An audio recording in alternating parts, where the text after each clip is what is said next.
विद्यार्थियों, हम BA part 3 का पेपर 2 पढ़ रहे थे और इस पेपर का नाम था आपका उप समाजशास्त्रों का परिचय। और इसमें अब तक हमने नगरीय समाजशास्त्र की बात की थी, नगर की अवधारणा देखी थी, नगरीकरण की बात की थी, अर्बनाइजेशन की, माइग्रेशन की बात की थी, सोशल इश्यूज़ की बात की थी हमने, जिसमें स्पेशली हमने स्लम्स की बात की थी। और आज हम इसी को आगे बढ़ाते हुए आज चर्चा करेंगे नगरीय स्थलों में विचलन यानी डेविएंस इन अर्बन स्पेस। तो नगरीय स्थल क्या होते हैं हमें पहले ये पता होना चाहिए, अर्बन स्पेस क्या होता है, और फिर हमें डेविएंस क्या होता है ये भी पता होना चाहिए। तब हम देख सकते हैं कि नगरीय स्थलों में विचलन हो रहा है या नहीं हो रहा है, ये सारी हम आज जानकारी लेंगे। तो डेविएंस इन अर्बन स्पेस या नगरीय स्थलों में विचलन। वर्तमान में ग्रामों में नगर की और प्रवास की गति में प्रतिदिन वृद्धि होती जा रही है और इस प्रवास की प्रक्रिया के कारण नगरों और महानगरों की जनसंख्या और उनके घनत्व में तीव्र गति से वृद्धि हो रही है, जो नगरों में अनेक समस्याओं को जन्म दे रही है।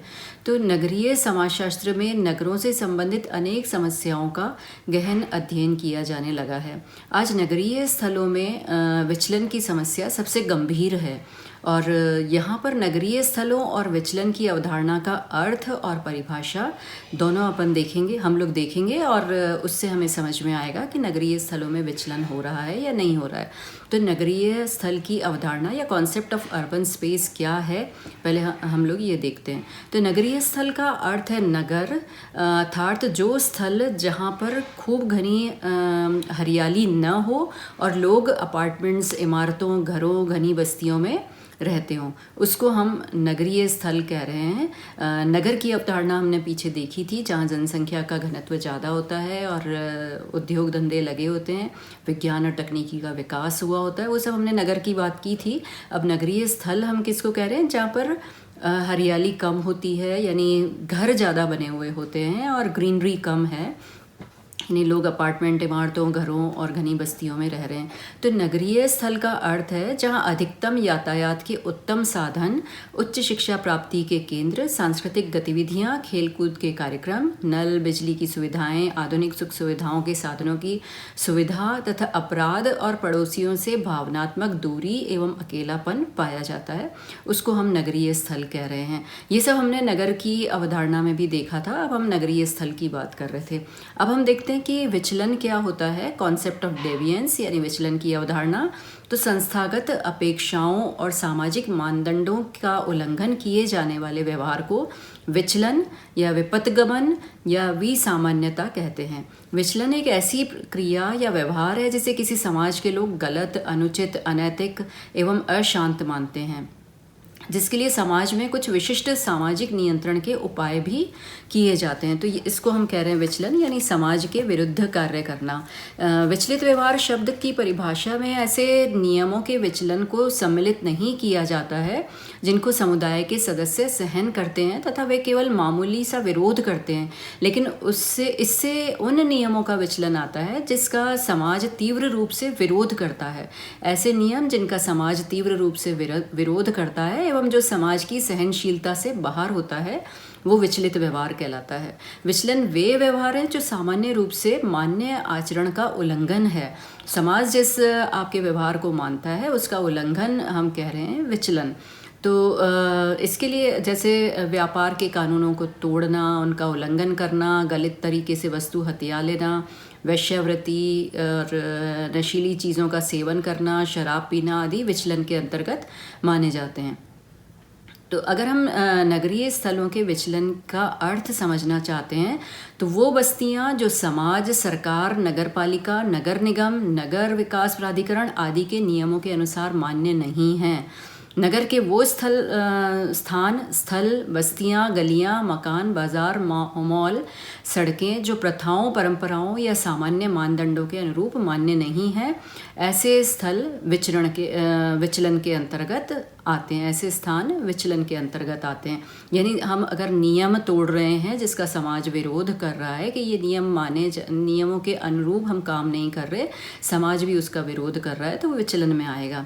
नगरीय स्थलों में विचलन की समाजशास्त्रीय अध्ययन का अगर हम इतिहास देखें, इसकी history of sociological study of deviance in urban space अगर हम देखते हैं तो नगरीय स्थलों में विचलन होता है। जैसे अमान्य बस्तियां हैं, गैर कानूनी बस्तियां हैं, बस्तियां जो पूर्ण रूप से परंपराओं, प्रथाओं या सामान्य मानदंडों के को पूर्ण नहीं कर रही, गैर कानूनी हैं, ये विचलन स्थल माने जाते हैं।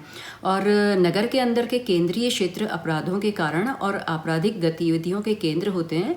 ऐसा दुर्खाइम, टॉनीज, पार्क, फ्रेड बर्केस आदि समाजशास्त्रियों की मान्यता है। यूरोप में 19वीं शताब्दी में दुर्खाइम और टॉनीज ने इस तथ्य पर जोर दिया कि नगरों में लोग दबाव के कारण स्वार्थी होते जा रहे हैं। नगरीय जीवन व्यक्ति को स्वार्थी के साथ साथ व्यक्तिवादी भी बना रहा है और इस स्वार्थ के कारण व्यक्ति विचलित व्यवहार करने वाला भी बन जाता है।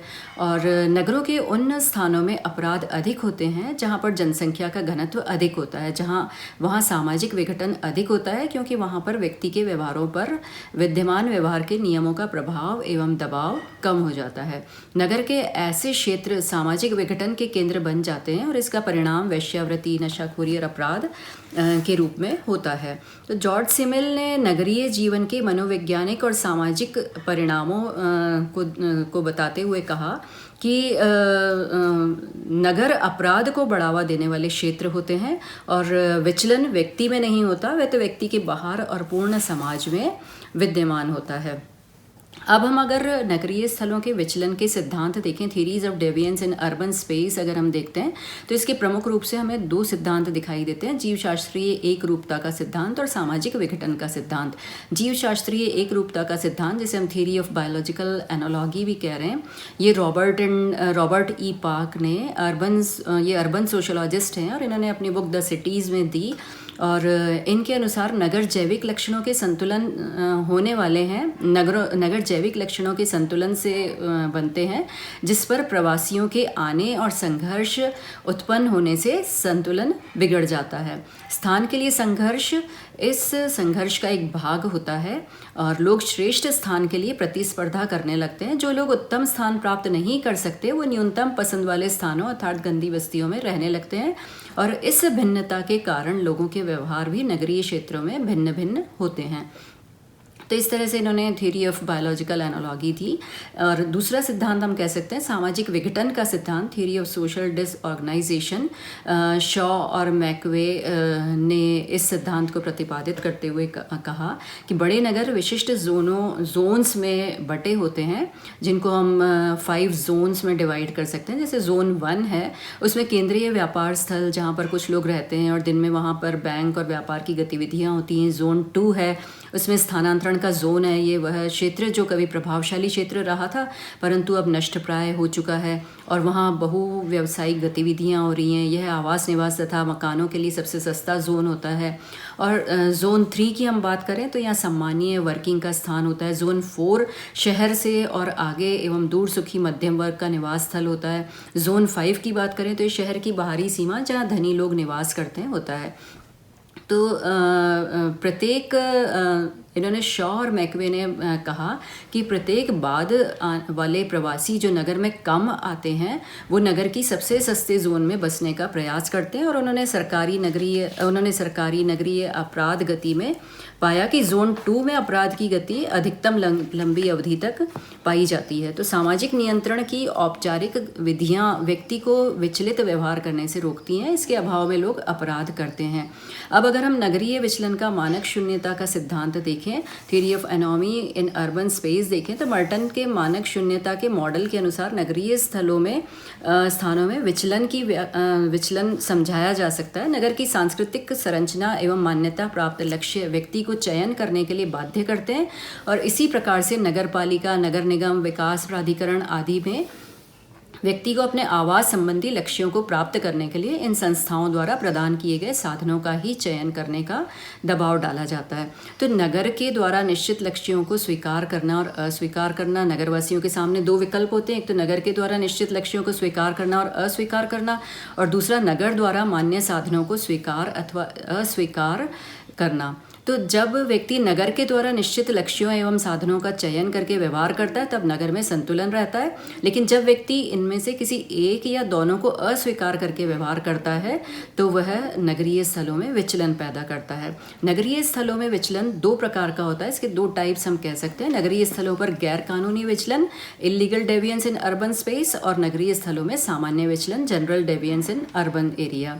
तो अगर हम इलीगल डेविएंस की बात करते हैं, नगरीय स्थलों में गैर कानूनी विचलन की बात करते हैं, तो मकानों, दुकानों, आवासीय बस्तियों, घर के बाहर फेंसिंग लगाना आदि ये सब विचलन में सामान्य विचलन में आएंगे।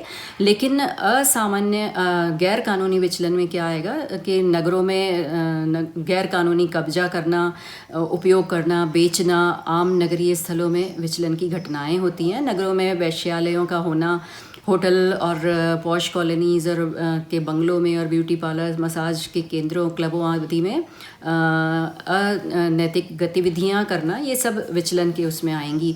नो पार्किंग स्थलों में स्कूटर, बाइक्स और गाड़ियां पार्क करना, ये सब इलीगल उसमें आएंगे, जिसके लिए कानून द्वारा, न्यायालय द्वारा कड़ा रूप अपनाया जाता है। और नगरीय स्थलों में सामान्य विचलन की अगर हम बात कर रहे हैं तो दुकान के सामने प्रचार के साइन बोर्ड लगाना और घर के बाहर कचरा फेंकना और प्रचार के पोस्टर लगाना और मैरिज गार्डन और विवाह पार्टियों द्वारा सड़क पर कार स्कूटर पार्किंग करना और दुकान के बाहर फुटपाथ पर सामान बेचना और मंदिरों के आसपास फूल मालाएं और पूजा की सामग्री की दुकानें लगाना, ये सब सामान्य विचलन के अंदर आ जाते हैं। तो वर्तमान में नगरीय स्थलों में विचलन सदा विकट समाजशास्त्रीय समस्या बनती जा रही है और इसका प्रमुख कारण जनसंख्या और जनसंख्या के घनत्व में निरंतर वृद्धि है।